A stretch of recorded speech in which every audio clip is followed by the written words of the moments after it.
Hi Tony, you have been serving Spadina Trinity area for so many years as 11 MP. years. Yeah. 11 years, yeah. Can you tell me like what kind of contribution you have done to this community?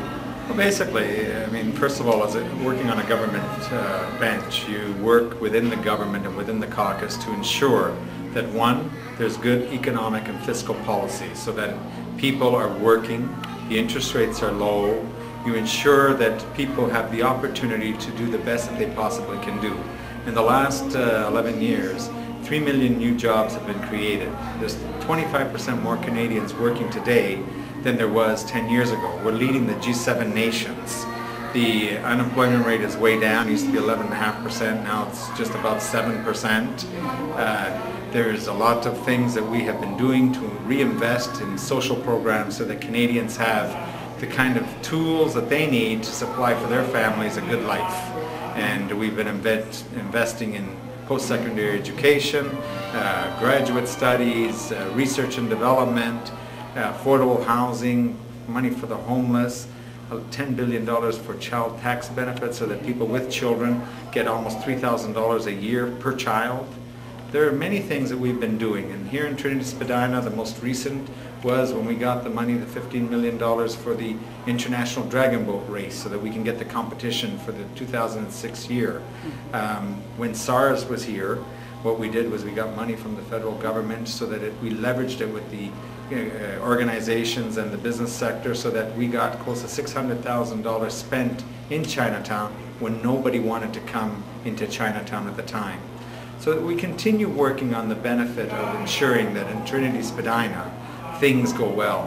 When you take into account the arts and culture community, the tourism community, we've spent with collaboration with the provincial government and philanthropists, there will be $1 billion of investments in the art gallery, the Royal Ontario Museum, the Ballet Opera House, the Royal Conservatory of Music, all of the other organizations that in effect within a short period of time will all be expanded, beautified, and will attract tourists from all around the world to see the cultural and artistic community that we have here.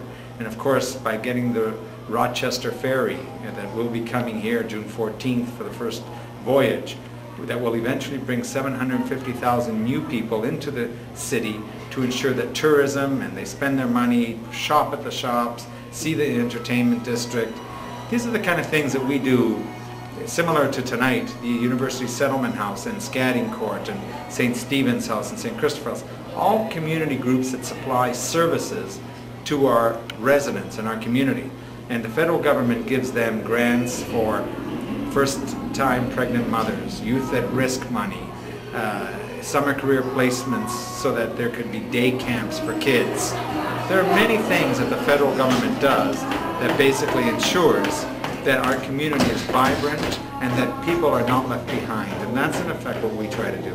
Yeah. So in the past, like the city, like for example, the Toronto City Mayor, they also complain that they don't have like enough attention from the federal level. They want more money to like fund the city. You tell me, what would happen if he said that he had enough? Would anybody give him any more? No. Nothing is enough, right? So yeah. Whether it's the provincial governments, whether it's the cities, whether it's the special interest groups, everyone is trained to always say it's not enough.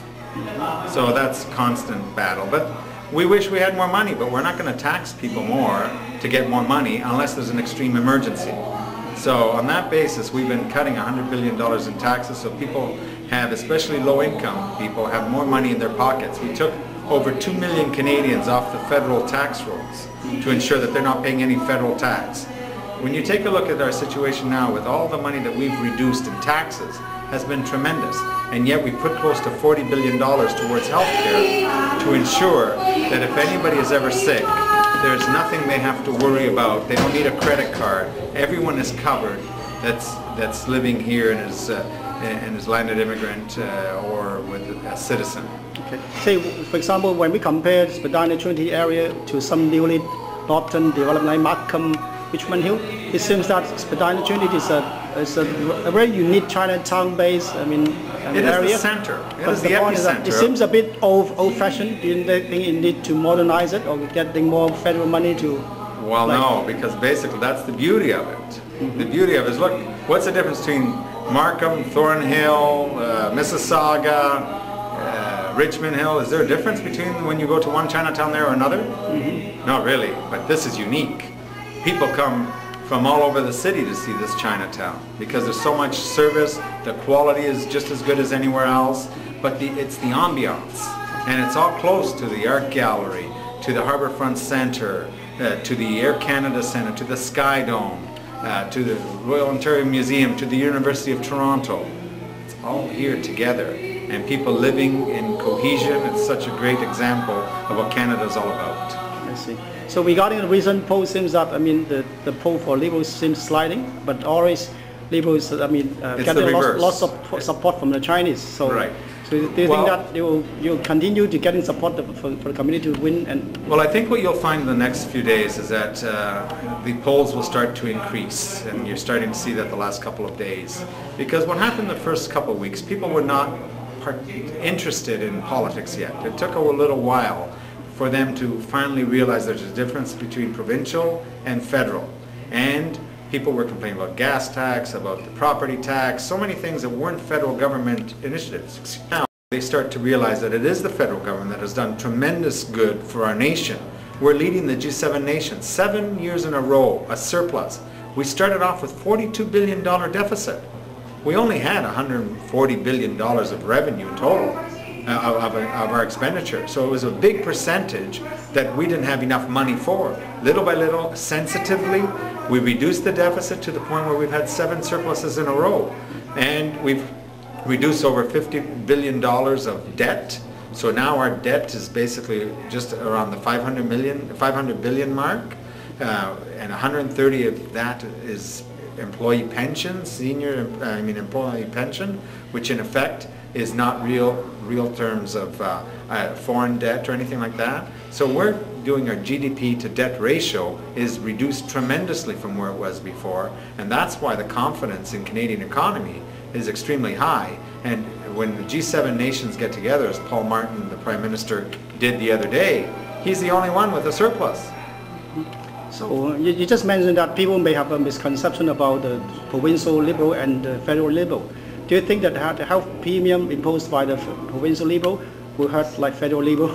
Well, I think in some ways it might, but I think what I'm finding at the doors is that people understand the difference in Trinity Spadina, and they realize that in the end, if we want more money for health care, that because all the tax money that exists is everyone's money. It's not newfound money, it's everyone's money that they contribute every year through their tax system. So in the end, if we want the kind of healthcare system where we get the best, where they want home care and all these other services, we all have to pay as a society. That's what makes Canada special, because we do contribute more for those that make more. But in the end, we make sure that those that don't have money are also benefiting in some of the basic needs that we consider a value system for Canadians. And healthcare is a stamp that makes us unique in the world. As we recall, in your previous election, the then Prime Minister Song Crescent came to show the support in your campaign. Do you think this time Paul Martin will be coming to show his support? Of course he will. He will. Yeah. So that would be a boost for the election support? I don't know about that. I mean, I think first of all that I have a lot of support in Trinity Spadina. The community knows me. I do a lot of good work. People come to my constituency office. They know that when they come to my constituency office, we give them honest to goodness good work. We generally supply good results. Mm-hmm. We can't do everything, but we try our best. We never let people down, at least from our attempt. And that year after year, when you're talking 11 years with thousands of people a year coming, it serves a lot of people. And when you take into account the many communities that we actually serve, whether they be the University Settlement House or the Alexandra Park Co-op or Harbourfront Centre or the waterfront condos, we do all of our work in a way that basically eventually the people get to know and they're satisfied, and so we're getting very good reaction at the doors. Yeah. You say that you have been serving for 11 years, just 3 terms, right? Yes. 3 terms, yeah. Yes. So in the past, it seems that you easily get a win over for the past. But this time, do you think a threat from your opponent?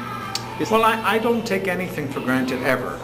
Even when I won 20,000 to 10,000 against the NDP, I still did not take anything for granted. I worked extremely hard. Similarly, when I won by 4,000 last time against the NDP, I didn't take anything for granted, nor will I take anything for granted this time. When I go door to door, people know me, and generally they tell me they like me, they like my honesty, my hard work, and my dedication. And I appreciate their support, and many of them are coming out into the campaign, and many of my colleagues from across the GTA are saying that I have the most volunteers of anyone. And the reason is because we do good work and people appreciate the work we do, and they then volunteer on their own. They come to our office and they say, I want to help you. And of course, with one of my opponents being a Canadian of Chinese origin, I still have a lot of support from Canadians of Chinese origin because they know me. They're almost like my family, because basically I see them at event after event after event. We serve them, they call me, I go, and that's the reason that I continue getting the support in the community. Yeah, so I believe you live in the Spadina Trinity area. Yeah, so that I know that you have been a very high exposure and personality in the Chinese community. That means like if you can win over and over again, you try your whole life to serve the community.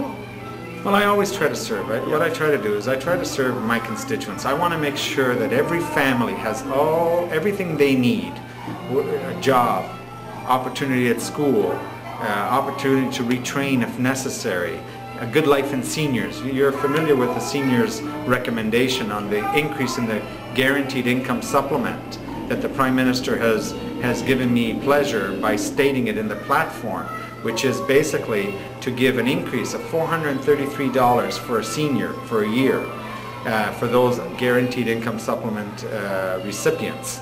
And also for a couple that's low income, $700 a year.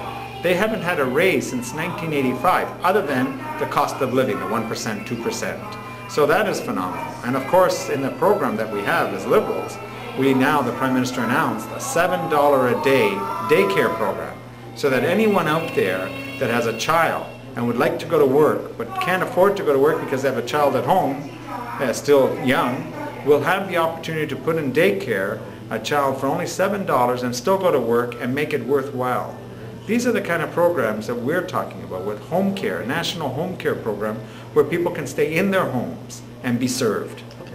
Thank you, Tony. Thank you. We hope to see you in the next Parliament. Thank you very much. Take care. Bye. Thank you.